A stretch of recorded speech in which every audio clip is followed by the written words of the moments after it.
Hello, Internet, and welcome once again to the Free-to-Play Cast, brought to you by MMOBomb.com, your home for all things free-to-play related. This is episode 294, and I'm Mike Byrne, aka magicman, your host. We're recording on the 22nd. You're watching it on the 22nd. 2 weeks in a row, we record and post, baby, which means, of course, once again, nothing fucking happened last night. Well, nothing in the world of free-to-play. We are getting a Vampire the Masquerade Bloodlines 2, but that's not in the world of free-to-play, so that's pretty badass, though. But we do have plenty of news to cover, some small, some bigger, some odd, and we'll do a first-look review, but along the way, we need to introduce our hosts, so let's get started there. Mr. Jason Winter, how are you? I'm still kind of waking up, but whatever. Still kind of waking up. I know it's 1 in the afternoon, tough, whatever. Still kind of waking Don't up. judge me. Must be nice. Also on the line, Ms. Quinlan Bowers. What's up, Q? Did you notice Jason's shirt matches his wall? Yes, he's just a floating head now. He's just Look, I have actual white t-shirts. This is gray. It's a sweatshirt. Right, but the white balance on your camera makes that wall look light blue gray. I see what you're saying now that I look at it. Q, you're rocking the Gunner lenses. They look good. Thank you. They're old and I need to get new ones because they're all scratched up, but I need to force myself to wear them. Seriously. I wore prescription ones for like a year. I was still with MMOBomb the first time when I had this, and then I wrote this like long review. It was the longest review I've ever done in my life, reviewing a product for a year before writing a review on it. But I got the the prescription ones because my eyesight's bad and all that shit. All in all, meh, whatever. You're not wearing them now, so obviously... Yeah, well, prescription updated, of course, and I didn't want Gunner to replace the Gunner lenses. I just see the white and blue lights from monitors has never really bothered me. I'm not prone to migraines or anything, but I could see where they would be helpful to somebody who is. Anyway, now that we've just done a product review for somebody that is not a sponsor of this show, let's get started with the news. All right, so first we're going to start with the rapid fire round because we got a bunch of smaller news, but it's all pretty interesting or at least thought-provoking or kind of amusing. Like this first one, Battlefield 5 is getting ready to introduce its Battle Royale mode, Firestorm. That's coming out shortly on PC, Xbox One, and PlayStation 4. It actually comes out in like 3 days, so you'll be playing it Monday. If you own the game, because you have to buy the game. So why the hell are we talking about it, Jason? Why would we bring Battlefield 5's Battle Royale to the cast when it's not going to be free to play? Because someone said, well, not right now, or whatever. Right.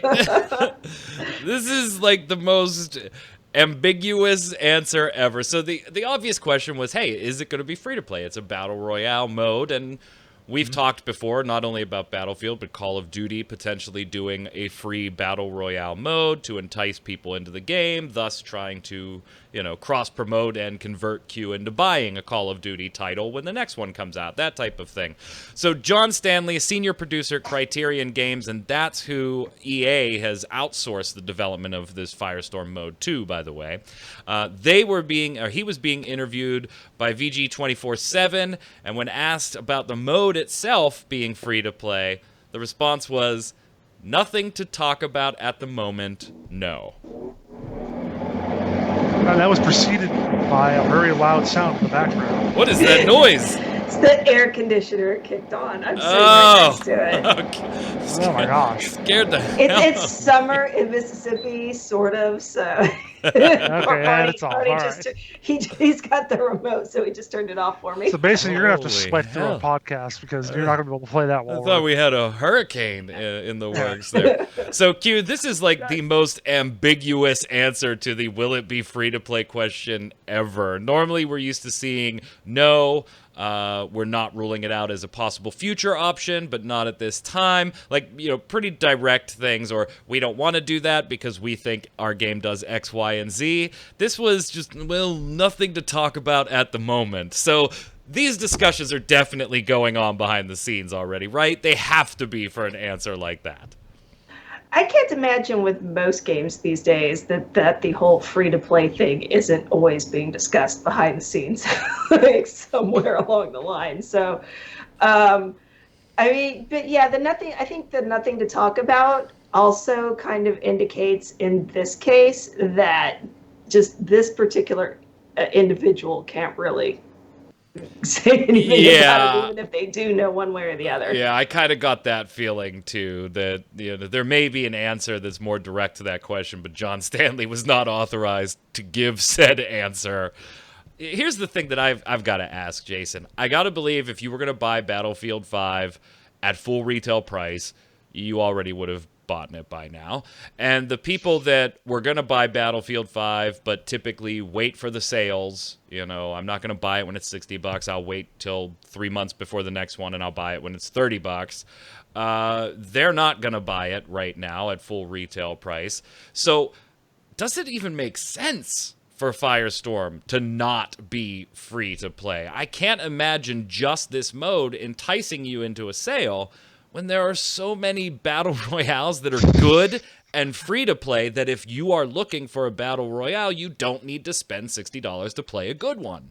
That's exactly what I was going to say. It's like, why would I want this when I have so many other options, which are either free or, as you said, if I've already bought Battlefield 5 because I'm interested in it, I'm going to get this now basically for free because it comes with the game. Right.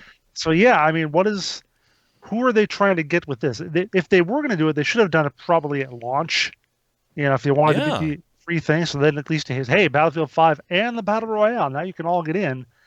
I don't know if anybody bought it, or I don't know if anybody bought it. I don't know when they announced this originally, when they said it was coming. So I don't know if anybody bought the game originally back in November or whatever, because they want this in 3 or 4 months or whatever, or anybody who's going to be enticed into getting it now, like you said, because there's so many other options available. I guess you put it in there and you try it out for a while and see how much. If nothing else, maybe this is like the paid early access of it. Yeah, you have to pay to get into it. We're going to see how well everything works. Once we get it all working out fine, then we'll make it free to play. So maybe that's kind of their spin on it. Interesting. Not that interesting, no. Yeah. You do have to consider, though, that at the end of the day, maybe Stanley just doesn't have this information because maybe they're not even part of the decision-making tree for this, since they've just been outsourced the development of this mode by EA Dice, and EA Dice is probably going to be the ones that decide. I can see this also turning into a bit of a who's going to pull the trigger first moment, pardon the expression, when we're talking about first-person shooters and battle royales, between Call of Duty Black Ops 4 and Battlefield 5, both putting their Battle Royale modes in, and Call of Duty did like a free weekend and things like that, but kind of a who's going to blink and make their Battle Royale mode free first, and then the other one following suit. I just don't see a world, Q, in which both of these Battle Royale modes don't go free to play in some variety before the next version of those games comes out. Well, I mean, if you're talking about just the Battle Royale as a way to draw people in, like Jason, there's just too much competition at this point in the Battle Royale space for people who aren't already interested in those two brands. That's exactly. That's or even PUBG, if something that's been around for a while. Right. Right. Yeah. And for people who just normally aren't, because, like you jokingly said, get me into it. There's no way in hell I would pay for that. If I wanted to play a Battle Royale, I would go pick up Apex Legends or something. It's like, I just know. Yeah.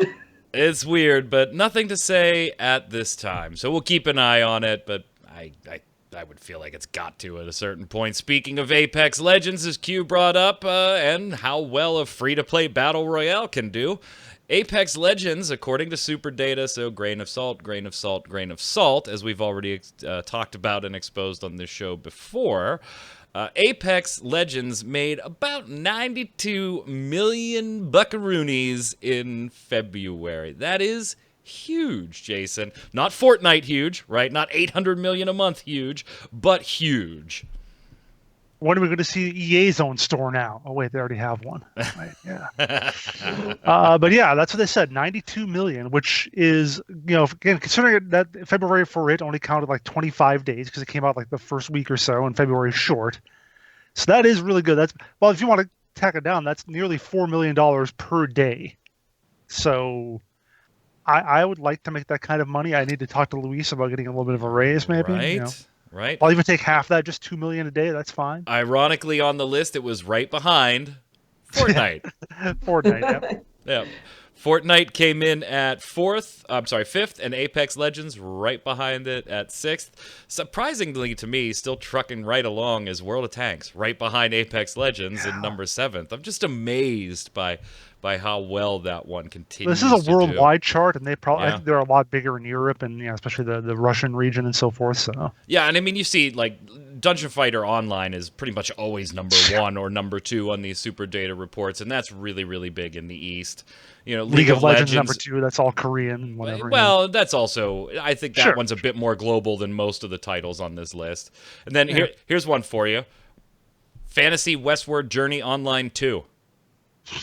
Why don't we cover that more I often? have no idea what the hell it even is. Like I have a concept of what the theme is. It's that whole Journey to the West thing, that ancient Chinese stuff. But whatever.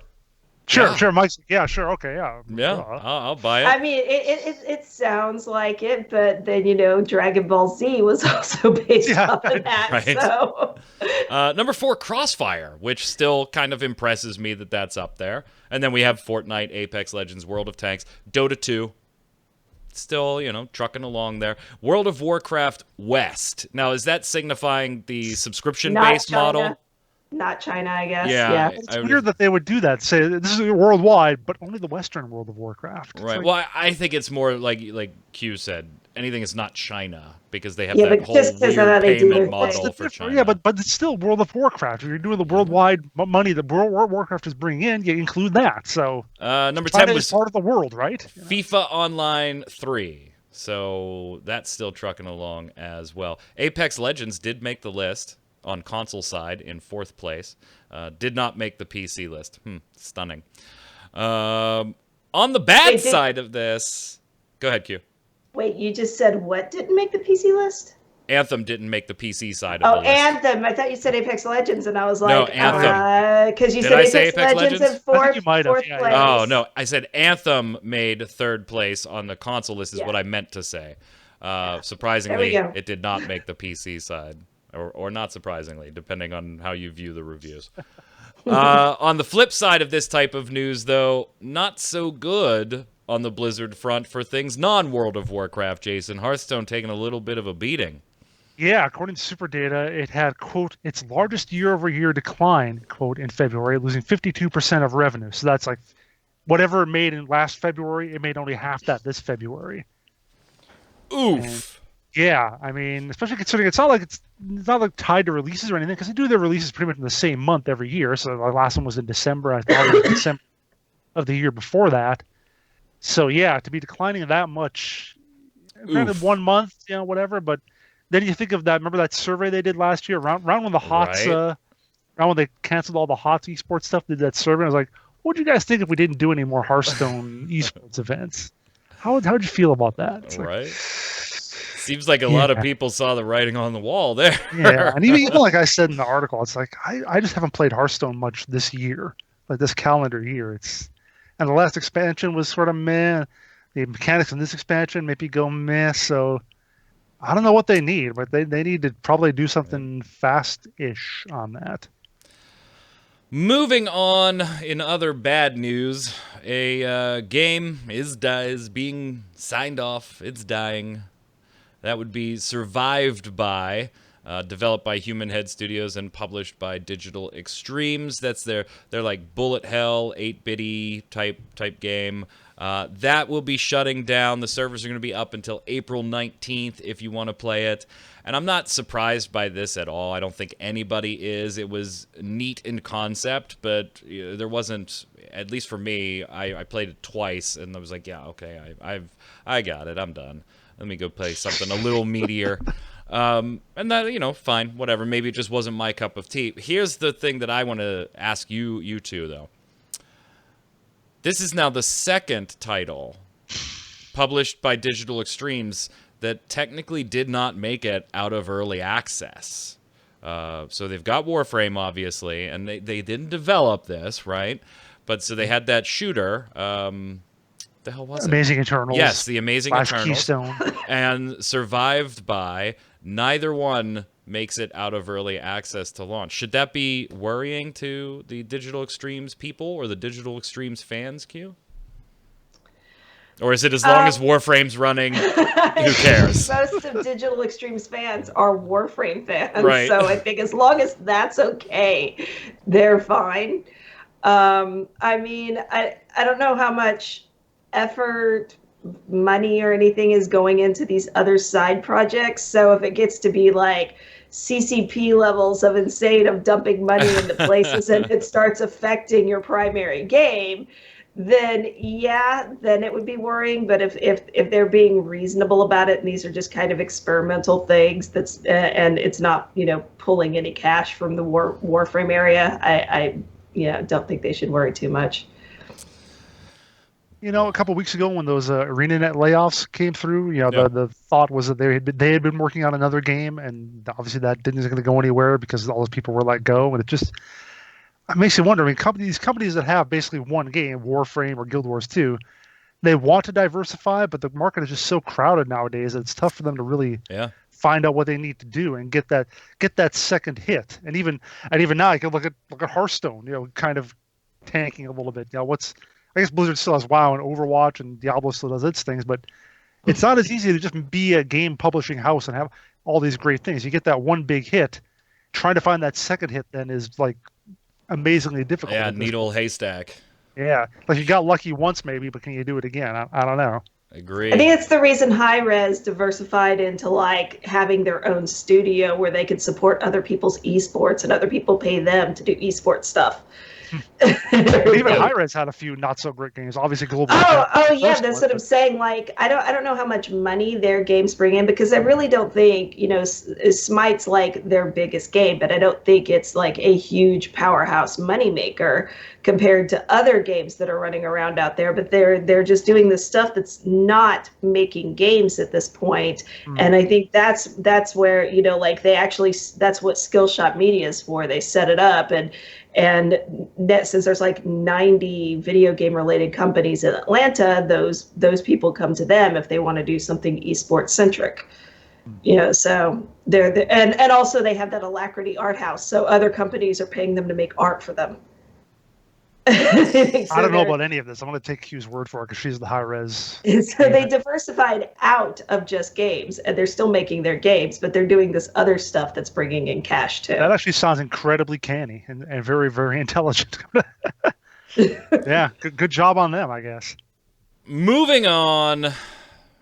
God, this one's not surprising at all. I'm surprised it took this long, maybe, is the only thing.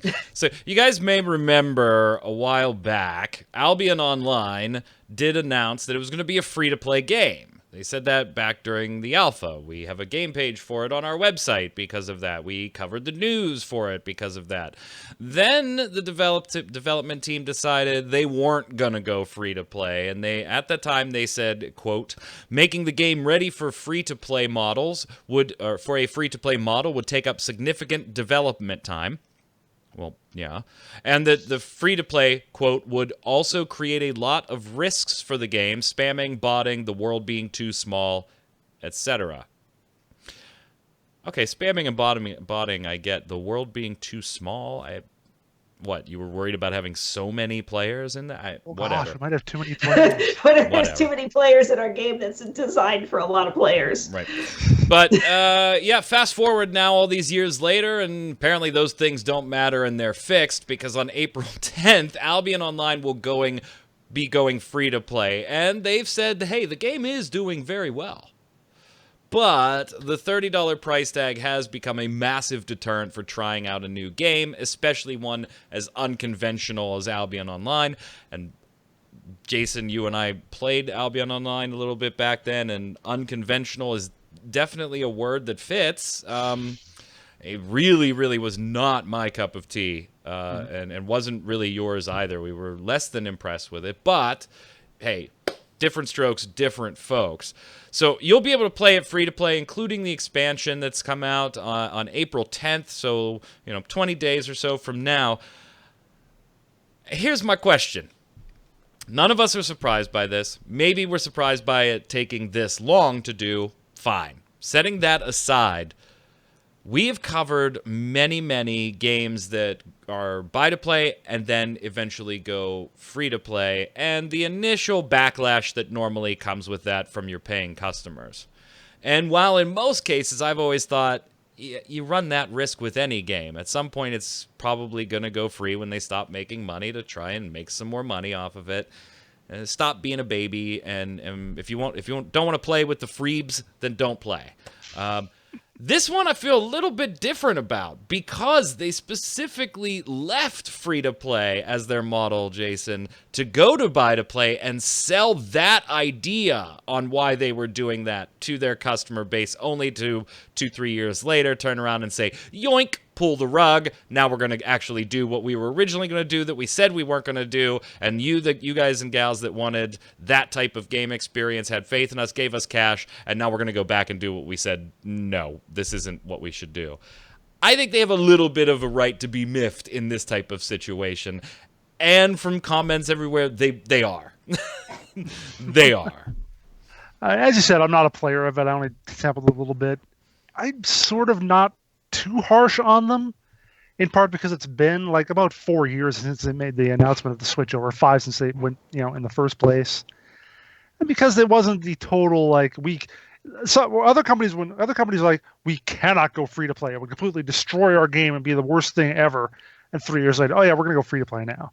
This wasn't quite their reasoning didn't strike me as terribly harsh. Struck me as some things they would need to take care of, and hey, it's been 4 years now. Maybe they've taken care of at least a few of those. So, I can totally get if you're a paid person, you've been there for years or whatever, and I also get that it is kind of a niche game and the sort of thing that's going to be difficult, especially if you do have free to play people going around ganking or getting ganked and kind of messing with the whole economy of it all. From a gameplay standpoint, I can kind of see that. I don't get ticked off, though, from a developer you promise sort of thing. It's been a few years. Wow. The game is, according to Steam charts, it gets around 300 people on average. So it's small, but at least kind of okay. But I don't know. I don't get terribly worked up about it like I have for some other games. That's amazing. The cynical one of the three of us isn't taking the cynical view of they wanted to do free-to-play, but then realized they could get a lot of cash up front if they did a buy-to-play thing, and now that cash is run dry, they're going to go back and do what they said they didn't want to do. It's been like 4 years, so it's like, I don't know. That doesn't seem quite as harsh as companies that do it for like 6 months, but you know they're going to go back to free-to-play. So cynicism plus time equals forgiveness from Jason. That's the formula. That's the magic formula. Q, has this ever been on your radar? I mean, it's very, like, if you liked old school RuneScape and stuff, this kind of follows in that vein. I never played old school RuneScape to any great extent, so this really didn't scratch an itch for me. This has been on my radar in the sense that when I go looking for things to write about, I forget that it's not free to play and link it to you, and you tell me that's not free to play. That's not free to play, Q. And it's a continue. So I'm actually glad they did this because now that won't happen anymore. Well, you'll get to see more Albion Online coverage on the website now, so there you go. Finally, in the rapid-fire round, the big news of the week wasn't really restricted to free-to-play, and in fact, we don't have any real, free-to-play news on this topic besides, yeah, there's probably going to be free-to-play games to some extent, and probably at some point some pretty big free-to-play games in this service. Google announced its Stadia game streaming service. We didn't get a ton of details as far as pricing and things like that. But Q, we did get some of their ideas on planning and how much of a bandwidth this type of service can be expected to be a hit. Yeah, they didn't actually state anything about bandwidth or anything during the actual presentation. It was just in interviews with people later on that they kind of addressed it. And it's going to be about 25 megs, I think, down is what they said for the 1080p, and then up to 30 for the 4K. And supposedly at some point they're going to be doing 8K. Although, how many people actually have 8K anything? Right. Most people don't even have 4K. The prices, when people asked, they were just like, yeah, this summer. So, and even when the person was like, so we'll hear something at E3, and they're like, this summer. Like, trying to be vague about it. When you say this summer at this point, everybody knows you're talking about E3. Like, I mean, come Yep. on. When else are you going to announce something this summer? It's E3. But yeah, so it basically, you are going to be, if you live out in the sticks, it's not going to work for you, at least in the sticks in the US. Like, I think there are some European countries that have way better internet in rural areas than we do. But like here, if you live in the boonies, like here in Mississippi, if you want internet, you're getting satellite. And that's the other thing they didn't address is how much data you're actually going to be pushing. Most people have caps. Yeah. Like somewhere between 250 to 1,000, and that's your cap for the month. So I mean, we ate through 1,000 with Netflix a couple of months in a row, like just rolled right over that, and we're paying the extra $10 for the extra 50 gigs, and if you're trying to play a lot of games using this, I can't imagine that you're not going to do the same thing. Yeah, and if you missed the announcement, basically what it is a video game controller, a very Xboxy looking controller with some minor modifications. The controller, but that's is optional. That's you don't even need that per se. If you're using TV, you do. Right. If you have Chromecast, if you use Google Chrome, you can stream games and play them right through there. Now, we've seen game streaming services before. Most of them had some type of monthly subscription, something like that. Google, obviously, the tech, you would presume, would be better than some of those previous people. Obviously, my concern would be things like input lag, graphical performance, those things that are really heavy user end things on most games. How is that graphics performance coming across through a stream? We will see. We haven't gotten our hands on it. Presumably, though, we covered it because it's game-related, and I'm sure even if it's just shitty little mobile games, there will be free-to-play games of some type on there. The other interesting piece of this to me, Jason, was since it's Google, they've talked about being able to link up to all different types of things. Like if you're watching Jason stream a game, click a button and I can be playing that game immediately. So there's all kinds of interactive things that I think could make this a bit different. I like that it's Google behind it, but I gotta say that my hopes aren't all that high for it.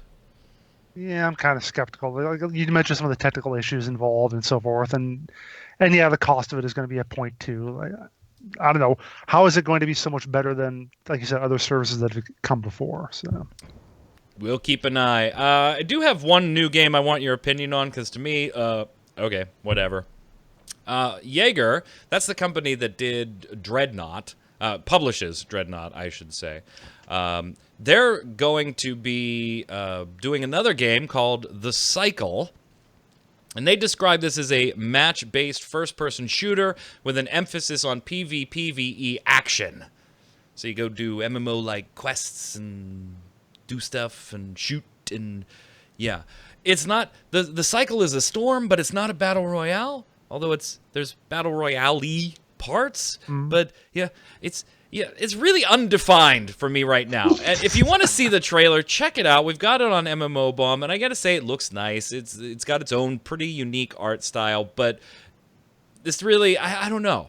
I don't know if I'm excited about this one or not. I will say that every time I watch the trailer, which I've done like 3 or 4 times now, Jason, I couldn't help but think of Firefall. Because you actually don't you like that brings down a thing to mine or whatever. Exactly. Like, I mean, in one moment he does that too, and graphically it's not as cartoony as Firefall was, and as cel shaded look.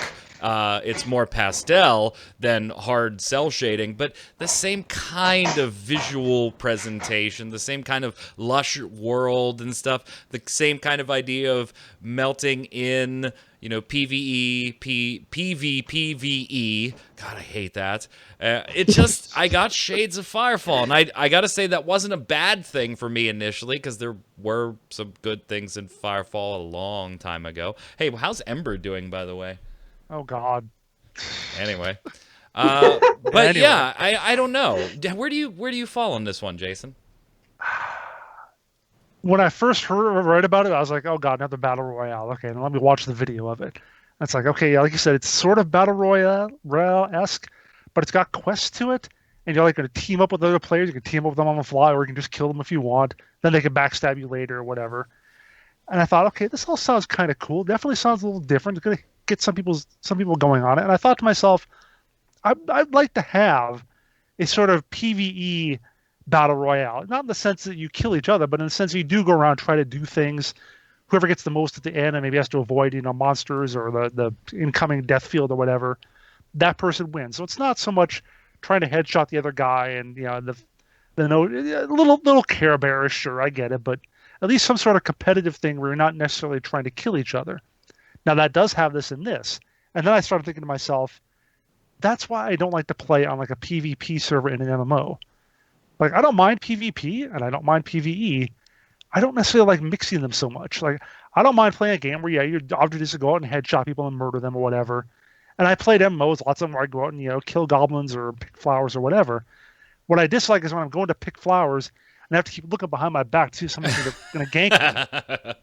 It's like, that part of it just, I don't know, that's always kind of bugged me to some extent. So I'll look into this, but I have a feeling I'm not going to like it a whole lot because of that aspect.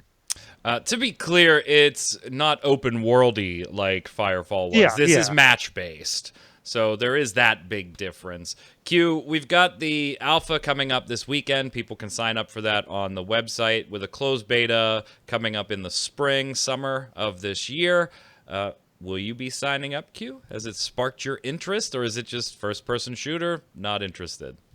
It looks really pretty, but most first-person shooters do. It's kind of annoying how pretty they all look. But no, the only real first-person game I'm even remotely wanting to play at any point in the future is Cyberpunk. All right, and you should get that by the time you're 70. So keep looking forward to that one. You'll get that by 2077. Right. Supposedly we're getting it by 2021. We shall see. We shall see.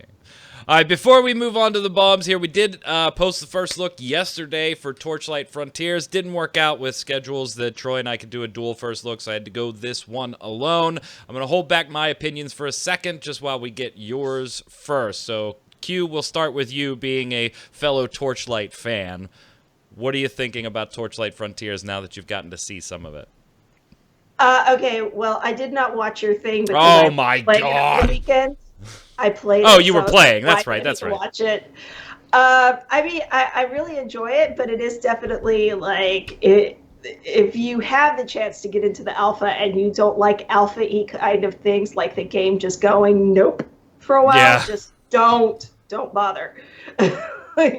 But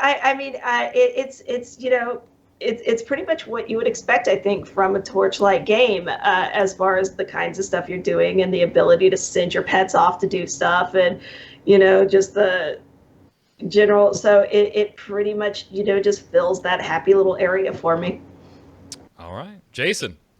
Actually, I did watch your video, and I actually want to discuss some of the things you had issues with. So I want you to go first and go ahead and give your stuff. So Okay.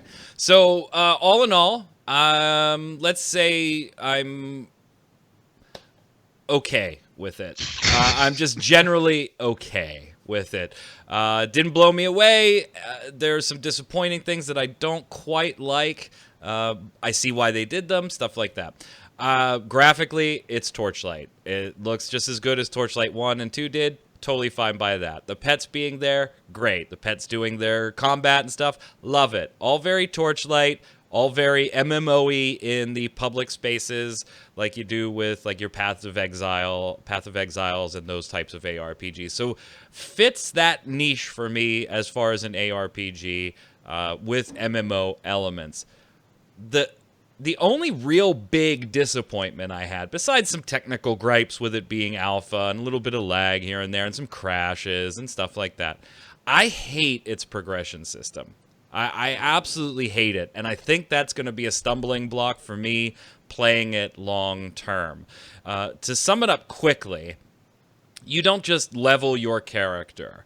You level your character by frontier. Think of that as if you were playing World of Warcraft and you had one level when you were on the Eastern Kingdoms, one level when you were on Kalimdor, one level when you were in Northrend, and through playing in those 3 areas, you leveled each thing by itself. While I kind of like that in theory, and the way that kind of self-gates content, you have to work your way through all these areas to the far reaches of them. I don't like, in an ARPG, how it's impacting loot. I'm okay with it, the progression-wise, but the way it impacts loot, I don't like.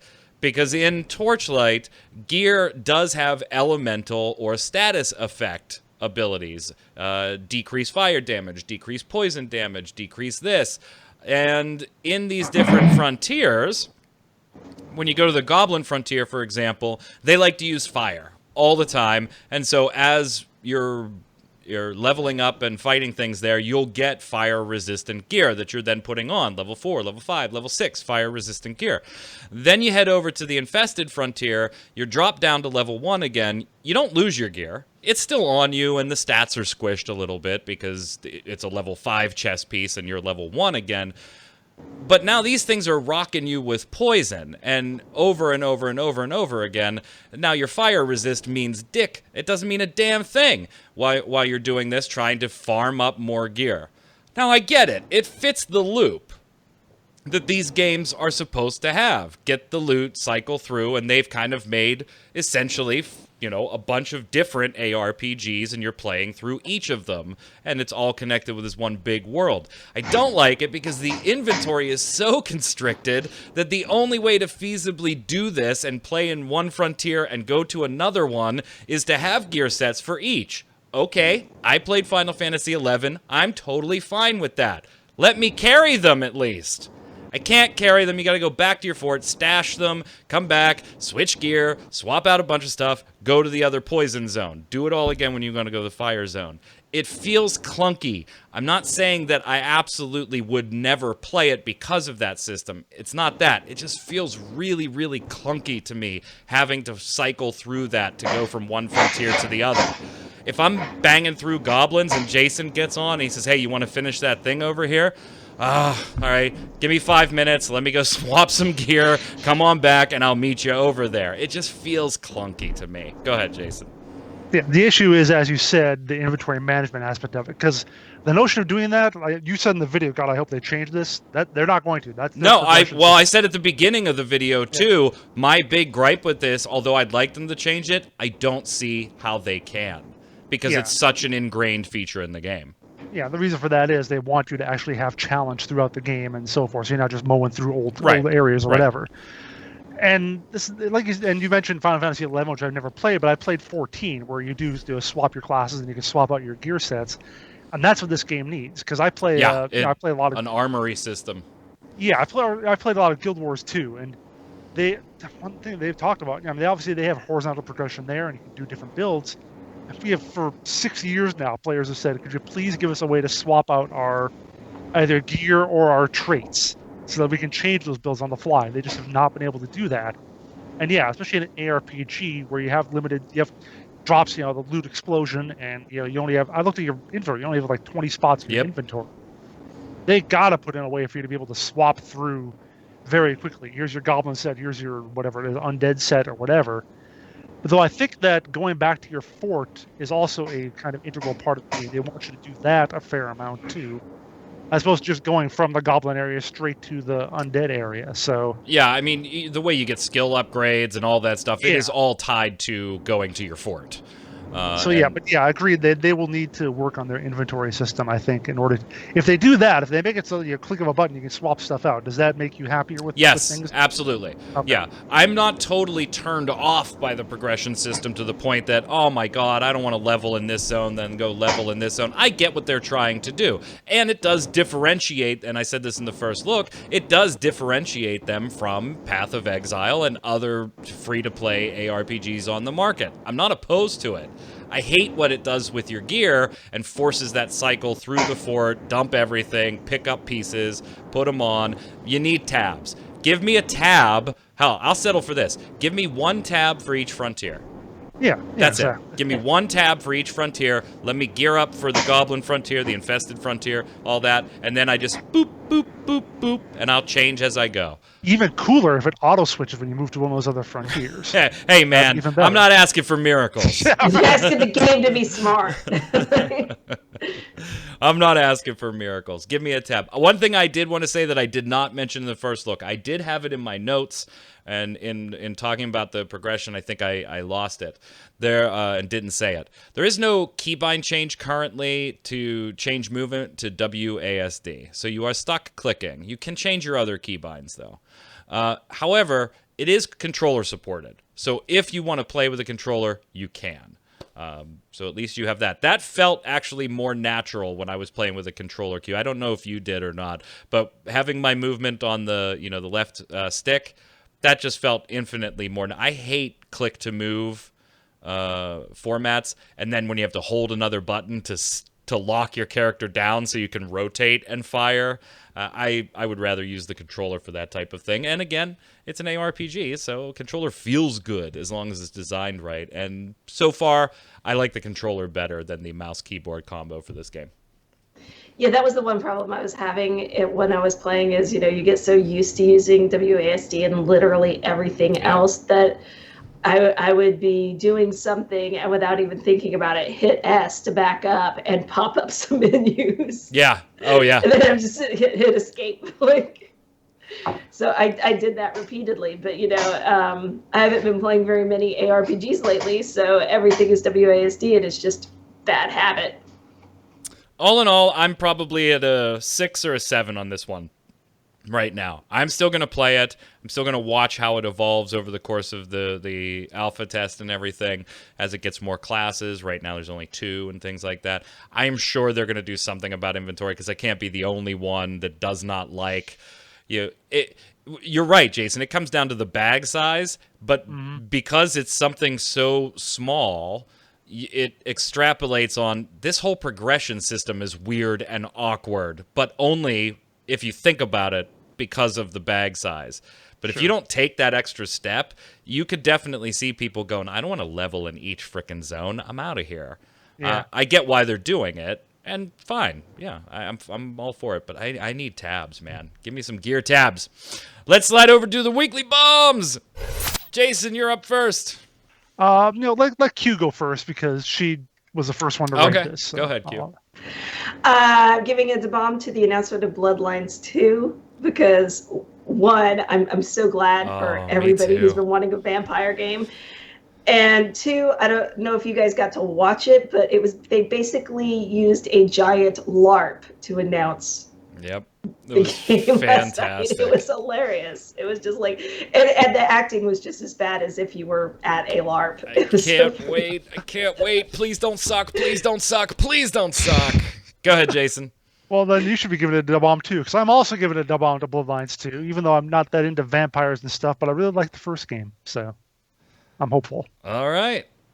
Although I'm not hopeful about the whole releasing in 2020 thing. I don't know. Early 2020, I think they're saying. You don't think it's going to make Q1 2020? No. We'll see.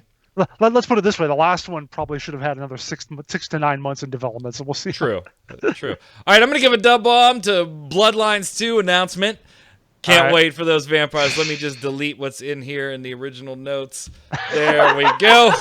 Get rid of that, and we'll just give 3 bombs to Bloodlines. Totally not a free-to-play game on the free-to-play cast from the viewers. We all liked it, so it's going to suck now. Oh, it's going to suck so hard. Don't say that. It's going to suck, y'all vampires. Do I have my... Oh, no, I don't have it downstairs. I got a little while ago my newest edition of Vampire the Masquerade, but it's not down here. Did you see where they basically said that they worked on Bloodlines and that together? Yeah. So all the stuff from Bloodlines is pulled into that. Lurch 2000 says the sad part is I'm like 99% sure that everyone involved in making these laws are adults. So why are they acting like children? Talking about last week's episode and some of the weird laws being tossed around. This doesn't make any sense at all. It's idiotic. It's stupid. It's a pitiful excuse for the government to spy on the individual and control them. Now, for the Star Trek Online Foundry system, talk about a gear switch there, right? I thought about this, and if I remember were right. Your interview with them claimed they were going to get rid of it due to coding being out of date. No, they said that they didn't have the legacy knowledge to maintain them anymore. So not so much the code, but the people that worked the code didn't know that code.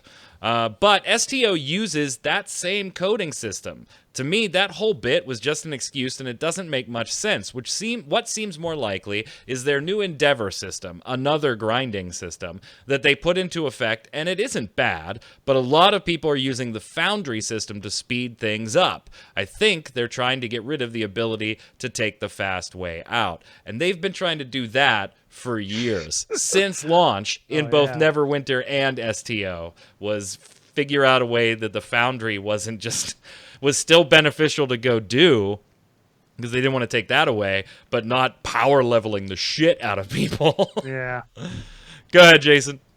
Joshua Knight says, "Dub on to Final Fantasy XIV. After a 2-year break due to not having a PC that could play it, I finally returned this week. Love me some epic storyline and fantasy setting." My man. Go ahead, Q. That Harv guy, it's a bomb for the Guy Montag Fahrenheit 451 reference. Yeah, my man. Nice job. Squeezy says, tons of bombs this week. A-bomb for Digital Extremes because Barry Dett's event is just another wait for your brain to melt and grind your soul away. But dub-bomb for the Exploiter Orb fight. I actually find it better to grind than the Profit Taker Orb. A-bomb and dub-bomb to Grinding Gear Games. Lost my level 73 Bane Occult because I got stuck in the memory void while taking tons of damage, and the bug was patched a few minutes later. So yeah, A-bomb for the bug, but dub-bomb for the patch. Fair enough. Go ahead, Jason. King Blank says, yeah, Age of Empires 2 has a ping system. Yep. Yeah. We mentioned that lots of games had. Question of the week last week. What are your thoughts on Ninja's alleged deal with EA for Apex Legends coverage? Sokapek says, question of the week. If you think top streamers aren't getting paid to stream new games, you live in a naive fantasy world and it's time to wake up. Might be a bit blunt, but I can't say it's wrong. Go ahead, Jason. Excel Kobayashi says, question of the week. Honestly, I don't care about Ninja. This is to be expected. It was disclosed on the stream, and as long as he didn't actively lie about it to anybody, I don't see why we're even talking about it. You have to expect that many of the top streamers are going to be sponsored, and if you really want someone who isn't sponsored, it's your job as a consumer to actively look for that logo and ask the streamer if you're not sure. I'll just inject here that I've never been sponsored for a stream, except that riff thing we did with Game Breaker a long time ago, and I welcome all of you to come watch my stream, which is completely unsponsored and has my personal opinions. Oh my god, you went complete, legalese guy at the end of the book. Continuing the bomb, also regarding the Neverwinter STO Foundry thing, the Foundry's primary purpose is creating content for your game. As a developer, it seems to me that the primary skill set required for that tool would be the ability to know how to create content for your own game. If they're struggling to figure that out, then they really have problems.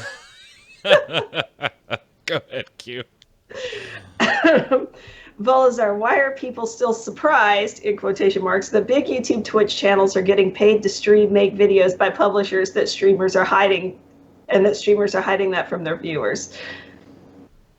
I don't know that they're surprised, more as, they would like to expect more, but... Yeah, I still think, and the comment earlier said, well, hey, it was on the screen. On this one, I can't go with you. That stuff said partner program, not...